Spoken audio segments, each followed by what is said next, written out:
Hello and good afternoon. Welcome to Future of Brands afternoon series of sessions. We've got actually a really good afternoon coming up in here, so please do stick around.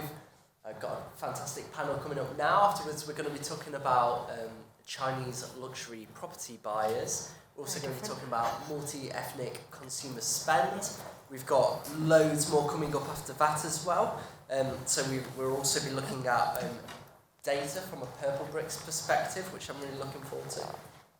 And then later on in the day, we've also got two big headline sessions. We're going to be discussing why diversity is a triple win and how to do it right with the Global Vice President at Mars, as well as a session with Uzo Ole. And that's really interesting because he's been working with Idris Elba very recently. He's worked with some of the biggest brands and celebrities in the world. So I'm really looking forward to that as our closer. And then, of course, that's all followed by drinks and canapes on MediaTel. That'd be nice. Brought very kindly by Greg, our CEO. So cheers, Greg. You'll have to get him a beer after that as well. So really looking forward to the afternoon. Should be a really good one. But for now, I'm going to stop talking and pass over to our wonderful panel. So a big round of applause. Looking forward to it.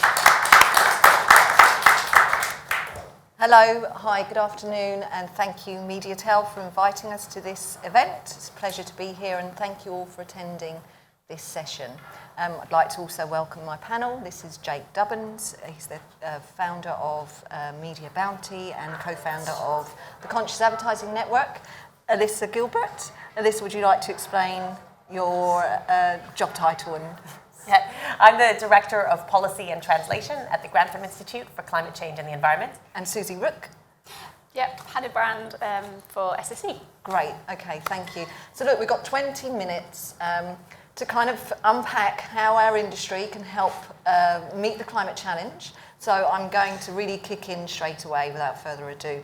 So I think a good place to start is for Alyssa to give us some context and some background into how the kind of key findings from what the IPCC report, the latest one, tells us about the state of our planet. So Alyssa, over to you. Okay, I'm going to just very briefly tell you some key facts, but you probably have a good feel for the basic. If we have a traffic light system, it's kind of red, not good.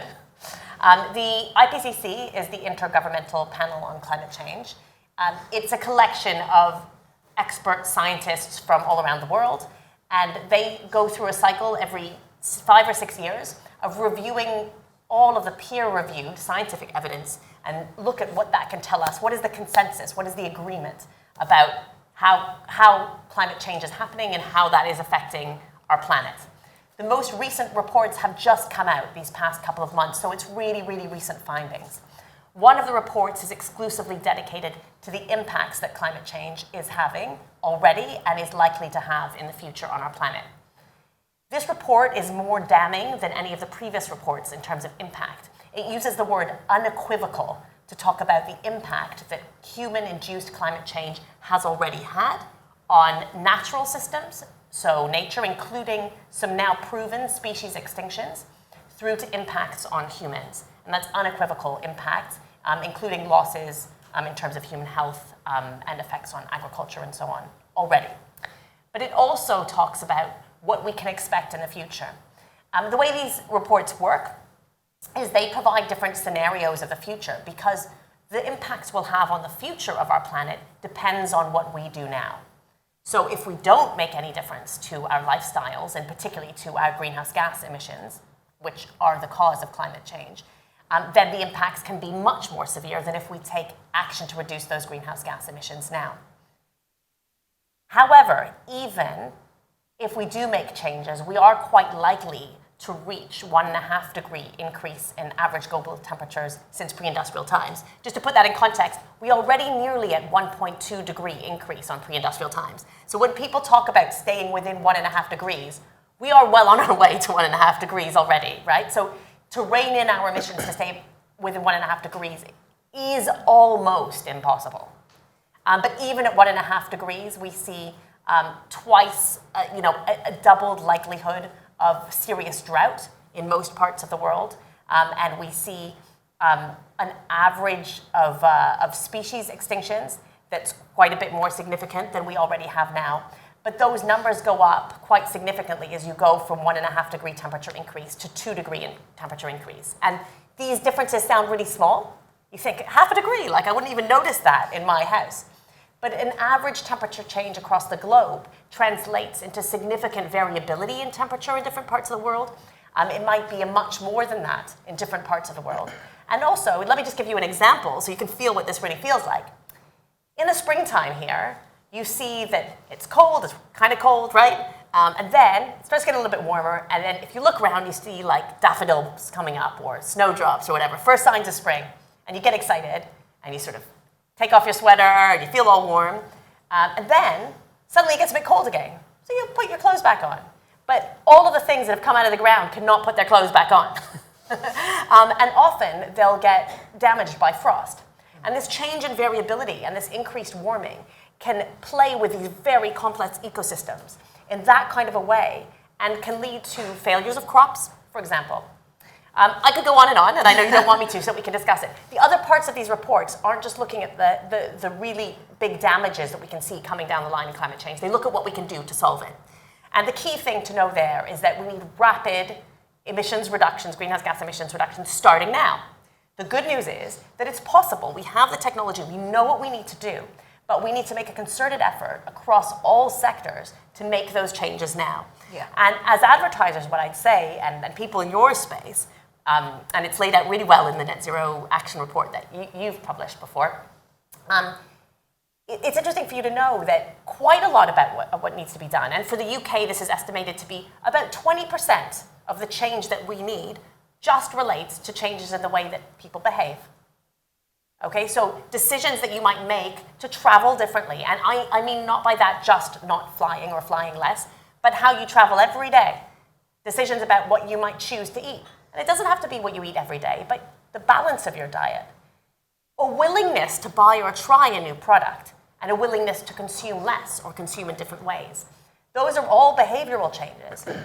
If we can do that, then we can actually go quite far along solving the challenge. Okay, there's much more I could say, and I know that Lena will start shooting daggers at me, so I'm going to stop there. Thank you so much, Alyssa. That was a really good introduction and background to anybody who wasn't aware of the gravity of the situation. And obviously we need another session just dedicated to all of that, just for you. So, okay, on a hopeful note, an optimistic note, there is hope. We do see brands, and we talk about this in the Net Zero Guide. If you haven't seen it, please check it out. It's free for walk clients and non-clients. We talk about how the industry is responding, such as I'm hoping that some of you have attended the Ad Net Zero session that was on earlier today, I think. Which explains the 5-step framework, which is really, really important. And kudos to the UK ad industry that are leading the way in that space. And of course, the great work that Jake and his team at the Conscious Advertising Network are doing, which we're going to talk about in a minute. So now over to you, actually, Jake. Can you please outline what you're seeing and how the industry is responding and what steps the industry can and should take to respond to this challenge? I think the industry is taking action, and you're right. You know, the Ad Net Zero work is really good and led by the Advertising Association. I think we've had our head in the sand for a long time, and you know, we are brands and advertisers. Our job really is to sell more stuff, right? You know, that is the central tenet of what we have to do. You know, drive growth, but it's the sort of growth that we drive, and it's also the growth on an agreed set of facts. And one of the things that we're seeing increasingly within the advertising and the media industry is the challenging of those facts. Alyssa's just articulated, you know, the IPCC process, which is, you know, peer-reviewed, scientists from all over the world. It's got to be signed off by every single country in the world. It's not like something that somebody's just written on the back of a fag packet and gone, right, that's it, that's the report. It's a proper piece of work over years that's done. And yet, we see a massive growth in discrediting that science, you know, which therefore delays action. One of the co-chairs of the latest, or the IPCC report working group 2 in February said, we are seeing a rapidly closing window for what he quoted as a livable future. You know, that is a livable future, and we're all kind of, you know, still messing around with this. It's like, you know, but he also said that the growth in misinformation is effectively enabling the status quo and delaying, you know, actionable climate action. So, there are many different, media organizations, the right at the sort of arse end of the internet, but also into popular media and popular culture, still questioning the science, still trying to delay action. And do you know why that is? Is because there is $2 trillion worth of oil and gas valued on the stock market. And if we burn it, we crash through 2 and 3 degrees. If we don't burn it, lots of people are going to lose an awful lot of money. So basically, we're working very hard at the Conscious Advertising Network to shine a light on misinformation and to shine a light on, what the industry can do. We've got a climate and sustainability manifesto coming up. We're working with Susie and many others on aiming to deal that and provide and work alongside and add to the work that Ad Net Zero are doing. I think that's a really good point. I think Susie, do you want to chat about the climate manifesto and how important it is to kind of increase climate literacy amongst brand owners and our industry? Yeah, I mean, we joined Conscious Advertising Network last year, SSE. We were principal partner of COP, and we're doing loads of great stuff from a business point of view, but I started to think about where's our advertising going, and we need to be really careful that we're not funding climate misinformation or disinformation, because they can have a really serious impact on things like COP26. So actually started the conversation with Jake and his team and started looking at it and started to have those conversations with our agencies about what they were doing, what were their brand safety policies. OMD are our agency, and they've got a digital standards policy. They make sure that they're using really secure content verification systems. They started to talk about sites that are blocked, why they're blocked words, things like that. And it was all part of a conversation that is really useful to me, and I'd never really gone into that much depth before. And the sort of manifesto that we're working on at the moment is broken down to lots of really useful facts and information. Things like, all the different sources that you can become more climate literate, and there's loads, and it's like, where do you start? But you have to start somewhere, and actually I think it would be a really useful resource for brands and agencies alike to sort of get up to speed on things like that. I'm sort of working my way through it, but the only thing I would say is, don't be daunted by the task ahead of you. Just start learning about it, start having those conversations with your agencies, and start trying to do small steps, because it's going to make a massive difference. Yeah, and Jake, actually, your work for the Conscious Advertising Network got a shout out by none other than Barack Obama, right, recently? It did, bizarrely. We've been working with Google globally and Pinterest and Twitter and others on misinformation policies. Google rolled out a global climate misinformation policy in October in time for COP. Pinterest rolled out a much more robust one based on a unified definition of climate misinformation in April, and Twitter did that too on Earth Day. And in his reading for a keynote address to Stanford University, Barack Obama cited our work, which came as a bit of a surprise to us, quite frankly. We were like, blimey, that's quite a lot. That is excellent PR for excellent work. You can't get much better than that. So in the guide, we talked, so the Walk Guide to Net Zero Advertising, as Alyssa said, it's got 5 sections. It explains the Net Zero Challenge, and it also looks at how the industry is responding. It also looks at the consumer opportunity, because that's, I think, really interesting, that there's ways to reset the competitive advantage within your sector. So you might want to develop a vegan range or a low carbon product. So finding new routes to growth, really.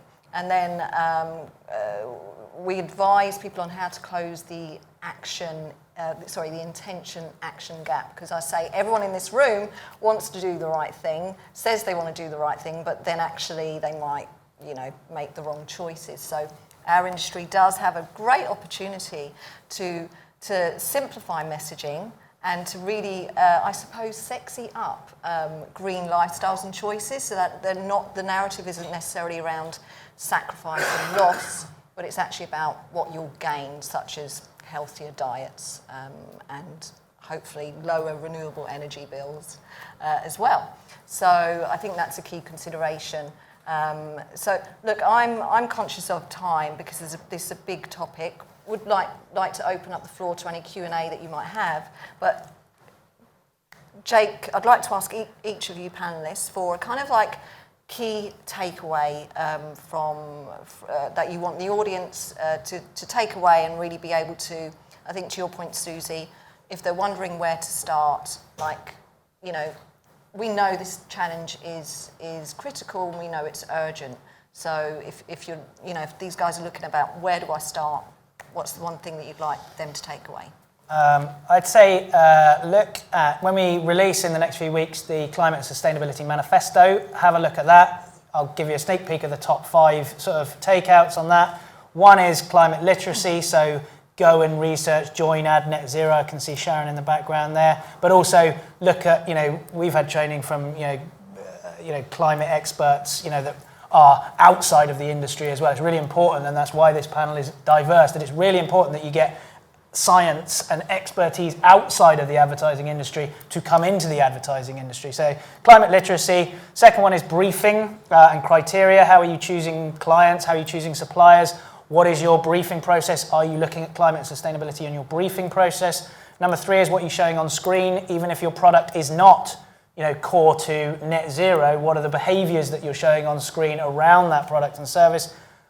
Defund climate misinformation aligned to a unified definition that we've got, and fund climate journalism. In the same way that minority media has been defunded by blocklisting, literally lazily saying, well, gay, lesbian are going to be on our block list, thereby no LGBTQ media is monetized. The same is happening with climate. So people are putting climate, environment on their block listing, which means that climate journalism is being demonetized, which right now is done.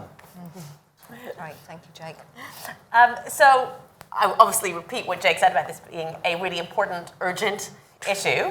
That should go without saying. But also that your sector has an amazingly important and exciting role to play in that. Yes, I mean, from my perspective, just do something. Don't feel like you have to do everything. I mean, obviously, if you can, do everything on the list that they've created, but just start somewhere. It's really important because you are the people who make everybody else know if they're trendy or fashionable or cool or not, okay? I was really nervous coming here. I said it to these guys. I was like, I work in a science organization and I don't know if I can turn up to this event. But you need to make people out there find things that are cool and trendy and also good for the planet. That's the feel, and and you can see it working for unusual people. So it's not just about a vegan range. Well, first of all, veganism is a good success story in things becoming more fashionable. But they've got to also be acceptable to people who aren't interested in fashion. They've just got to become the social norm. Yeah. And you create the social norm. And that if there's a main message, please make saving the planet the social norm so that people don't have to wear a green badge. Some people don't want to do that.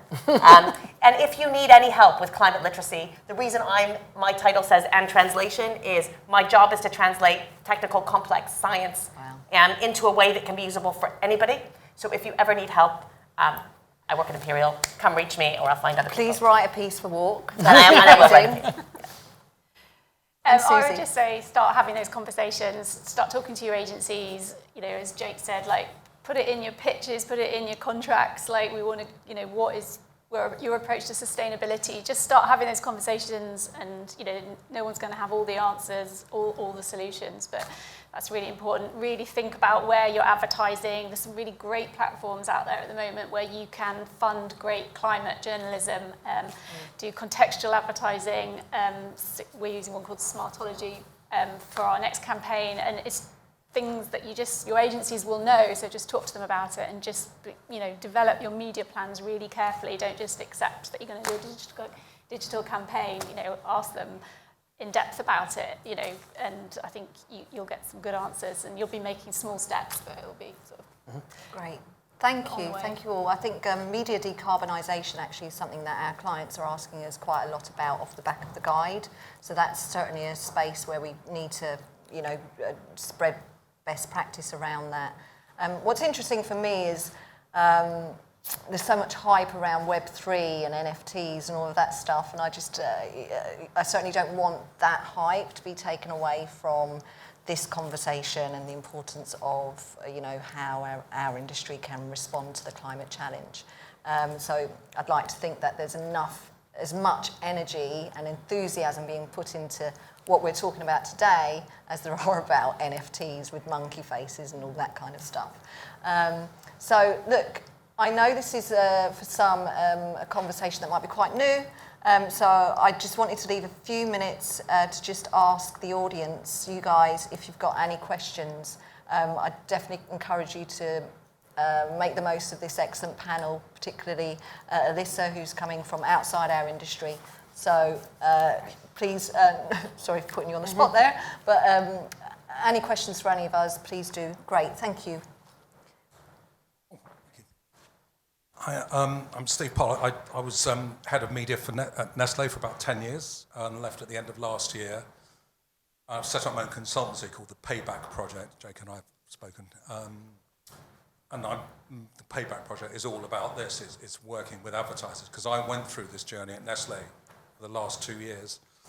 And I'm trying to pin down where the problem lies, because when I talk to advertisers, they're telling me, well, the agencies aren't coming to me, they're not helping me. Agencies seem to be talking a good game, but not really being very proactive about it. And I think what I've pinned down, and I'd just be interested in views, is that marketers, because I used to run the Marcoms team, so my internal clients were the marketers, and they're addicted to KPIs. And once you get into this area, particularly around, Alyssa's smiling because she knows what I'm going to say, I think, it's so difficult to measure, and therefore people, I think, turn away from it a little bit. I don't know if people think that is a barrier, if it's in my mind, or if it's a real challenge or not. Mm-hmm. You know, the fact that it's so difficult. I mean, you can measure your reach on a TV campaign. You know, that's easy, and people are used to that. Mm. But, you know, when I say to people, you know, measure your CO2, you know, use the CO2 calculator, whichever one it is, agency one or industry one, they suddenly like, oh, got something better to do. You know, I think that's a barrier. I just wonder what you think. Yeah, if I can answer that, I think to Alyssa's point about being the social norm, measurement in this space also has to become the social norm. You know, where we are currently, you know, globally is that, you know, Alyssa talked about 1.5 to 2 degrees. We're currently between 2.7 to 3.1 degrees. So we are miles away from where we need to be. You know, we're currently at 1.2. So, but measurement in the ad industry is absolutely critical, because you're absolutely right, KPIs are everywhere. So again, I'd encourage, you know, there's so many tools now coming out. You know, Ad Green to measure your, obviously your production emissions, carbon calculators on your media plans, but also critically, and I do think that there is still within this industry and society-wide, I'm worried about this, but it might be a bit too difficult, so I'll put it over here and I'll think about it another time. And I think it's really the job of society, the job of, you know, us to bring experts in to really put this issue front and centre, and then actually have KPIs and measurement that you can insist upon and make it, you know, mandatory within briefs. I think it's a brand's responsibility as well to go, either you put these mandatory KPIs in, sorry, you're not on the pitch list. You know, it's kind of got to come from ultimately the top, and those that are the top of the supply chain, in my opinion. I would totally agree with that. There's also the research by Dr. Grace Kite and the Purpose Disruptors around advertised emissions, which is putting a number on the emissions for the UK advertising industry. And I think that's just the first step in that research. I think there's going to be more research around advertised emissions, perhaps in other markets. And I think that's also focuses the mind. So do check that research out if you're not familiar with it. And I do think this will become, it shouldn't be a way to sell this, but I think having a respectful approach or a solution-driven approach to this challenge will be a competitive advantage, as you said, Jake. Yeah. It's kind of like, well, why isn't this in the brief? Why aren't you taking this approach? It's a bit like, you know, the approach to thankfully now to DEI as well. So I think it's definitely at the start of the journey, but I think it's definitely the future of the direction of travel. Is there any more questions? Question on the back there. There's a few. There's a couple. Right. Thanks. I'm really invested in all of this and totally subscribe to it. But I just wondered, instead of what was just being talked about with KPIs, whether, and Jake, you mentioned this, there's a lot of people that make a lot of money, right? And commercials drive what we do. And a lot of decision making, large agencies, small agencies, whoever it is, it comes down to money a lot of the time.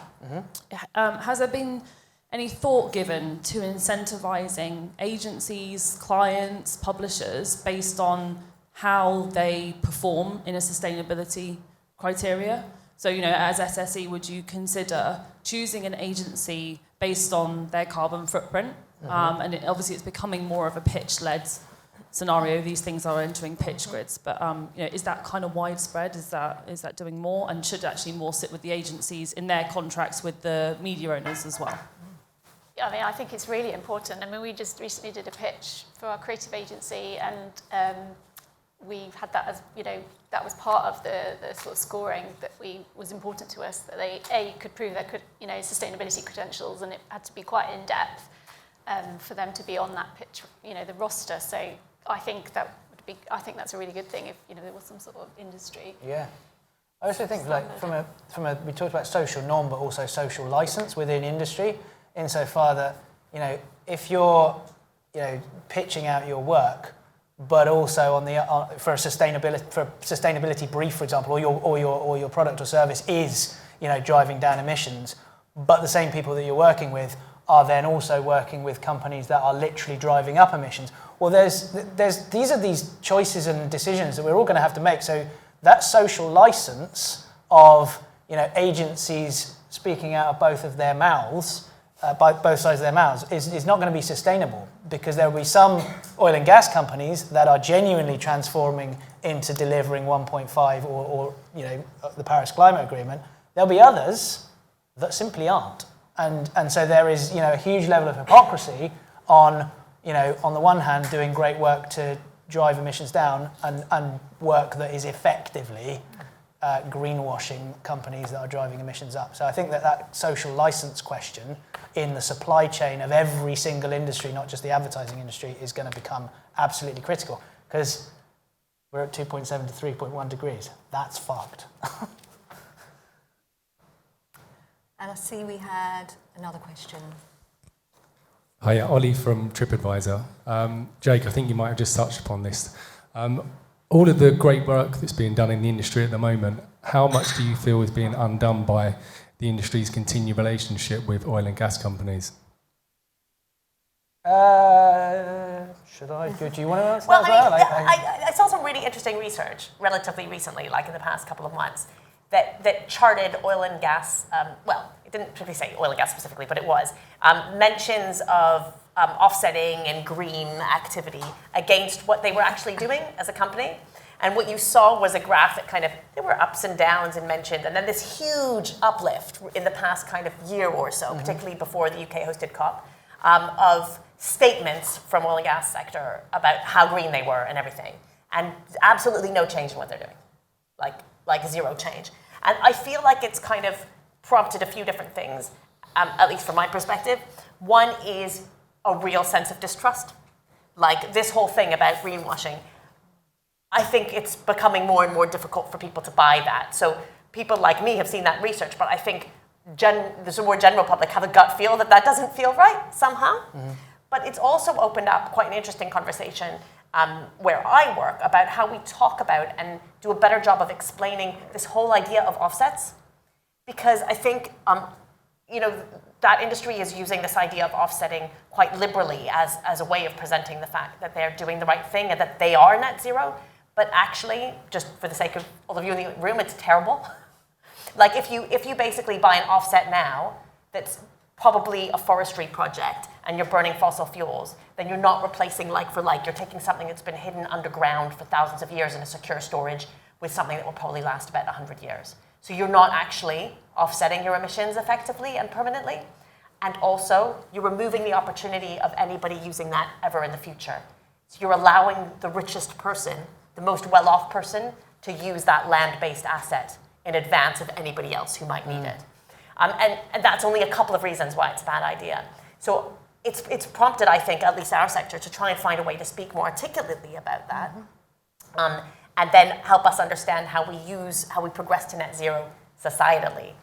So I don't know if that answered your question at all, but I think it's... Am I allowed to add to that or not? Yeah, we've got a bit more. Very, very quickly, right. The other thing is calling out this level of hypocrisy as well, you know, and I am going to name, you know, there's Total Energies, for example, ran a campaign claiming that 100% of their energy needs was renewable. You know, that is to power their office, right? So they're clearly buying, you know, renewable energy to power their office and operations. You look on their website, you know, in 2035, 64% of their energy mix will be oil, gas, and coal.